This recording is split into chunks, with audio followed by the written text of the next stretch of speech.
The intercom only rang after midnight. The first time, I ignored it. The second time, I checked the door.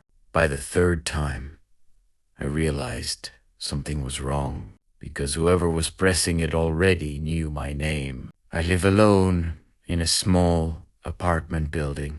Nothing special. Thin walls, narrow hallways, and an intercom system that barely works. During the day, it never rings. Never. The first ring came at 12:37 a.m. Single chime. Soft.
Polite.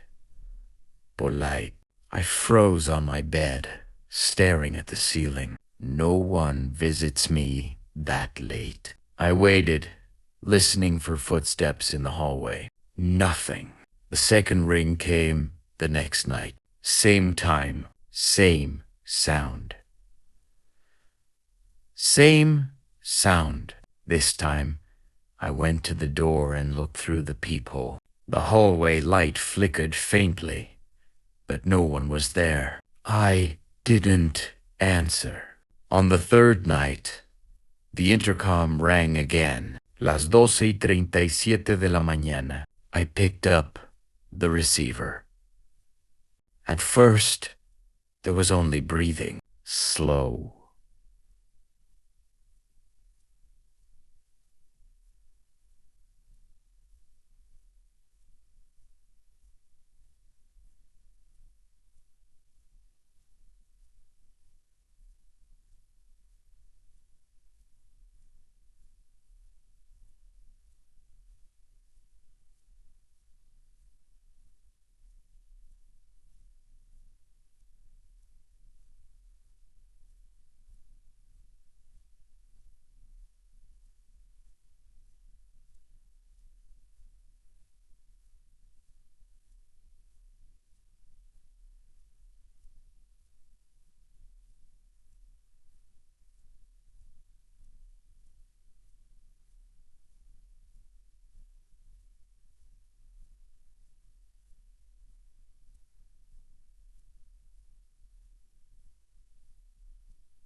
Careful. Then a voice said,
Good evening.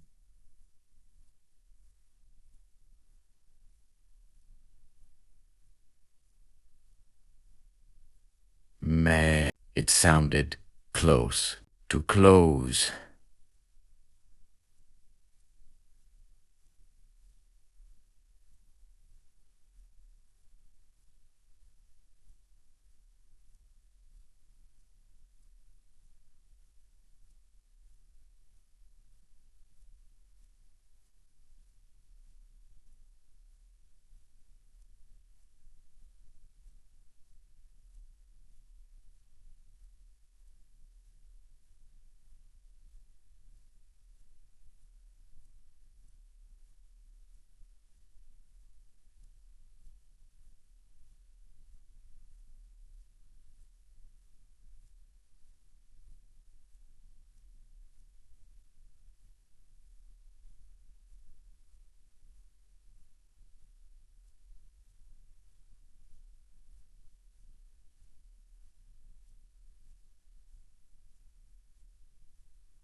I asked who it was.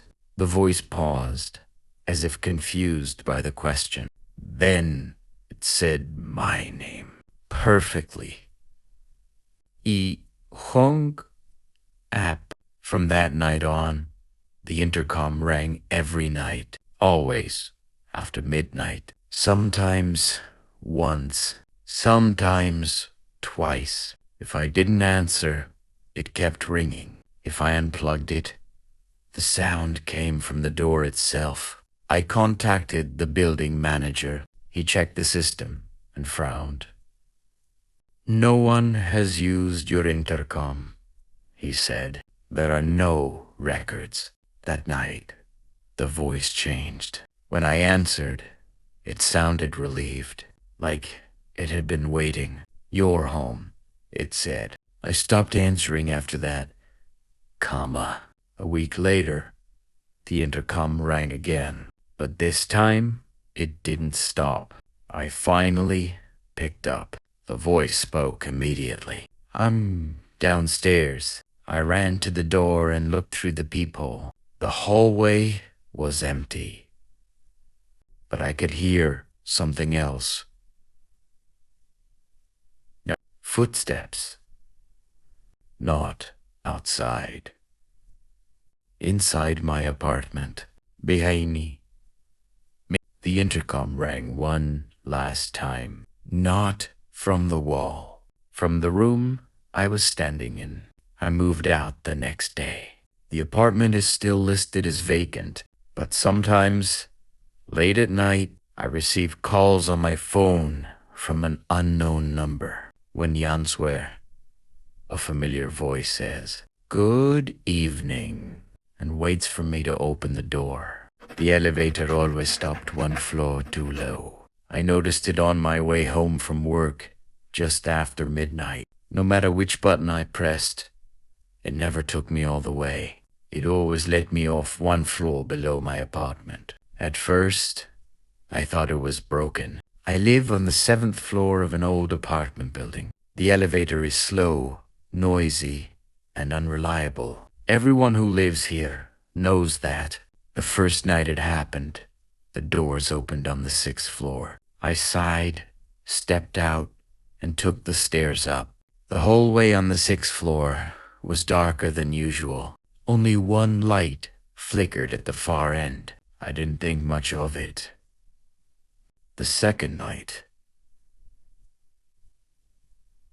it happened again. 7th floor, button. 6th floor, stop. This time, I stayed inside and pressed the button again. The doors closed. The elevator moved. Then it stopped. The doors opened back onto the same floor. The third night, I noticed something else. .com. Someone was already inside when I got on. A man stood in the corner, facing the doors. He didn't Look at me. Didn't move. I pressed 7. The elevator descended. 6th floor.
The doors opened. The man didn't get off.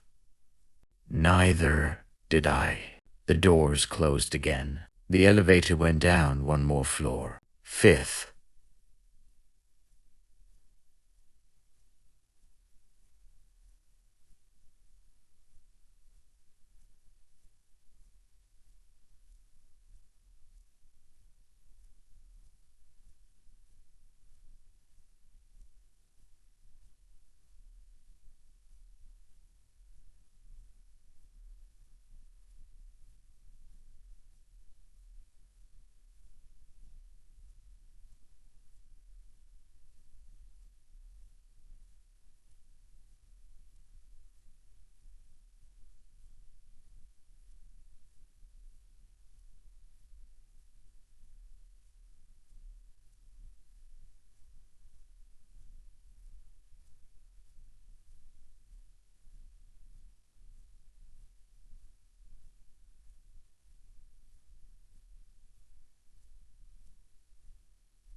The man turned his head slightly. You're not getting off.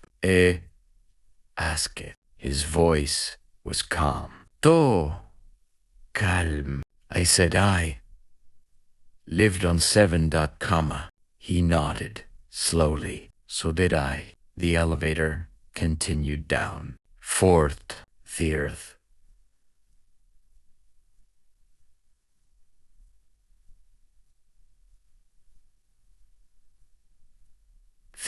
Each time the doors opened, the hallway outside looked wrong. Too long. Too narrow. Narrow. As if the building stretched deeper the lower we went. By the time we reached the 2nd floor, I realized something. There was no button for the 1st floor. I hadn't noticed before. The man smiled faintly. This is where I got off, he said. The doors opened. There was no hallway. Only darkness. He stepped forward and disappeared. The doors closed. The elevator jolted violently, then shot upward. When it stopped, the doors opened on the 7th floor. My floor. I ran out and unlocked my door, hand shaking. The next morning, I asked the building manager about the elevator. He looked confused.